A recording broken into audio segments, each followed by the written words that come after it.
Après plusieurs mois de péripéties, le Conseil d'État vient de décider l'annulation de l'élection municipale de 2020 à Trappes, qui avait permis au militant islamiste Ali Rabeh de s'installer dans le fauteuil du maire.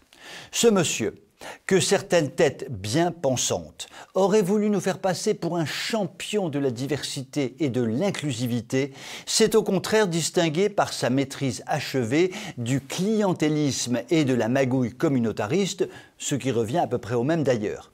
En cause, sa façon quelque peu opaque de pousser sa candidature auprès de ses concitoyens, y compris en distribuant très largement des masques, à l'époque où ils étaient rares et quasiment introuvables, le tout financé par son association et sans compter ses dépenses dans ses frais de campagne, bien évidemment.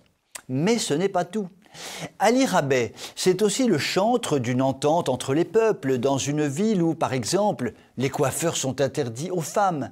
Quelle guigne! Justement, ma tante Gertrude voulait aller se faire une mise en pli à Trappes avec teinture de sa chevelure puissante en rouge vif.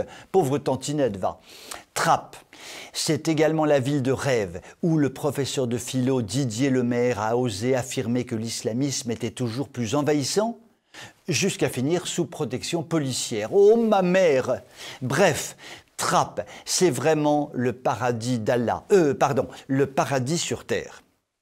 L'élection de ce sulfureux maire de Trappes a donc été annulée.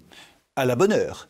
Mais il n'a pas été rendu inéligible pour autant, à la mauvaise heure, ce qui fait qu'il est candidat à sa propre succession. Une nouvelle élection se tiendra donc à Trappes au mois de novembre. Monsieur Rabeh veut en profiter pour laver son honneur. Mais comme dirait Pagnol, l'honneur c'est comme les allumettes, ça ne sert qu'une fois. De notre côté, nous ne pouvons qu'espérer qu'Ali Rabeh soit définitivement grillé politiquement. Je vous souhaite une excellente soirée.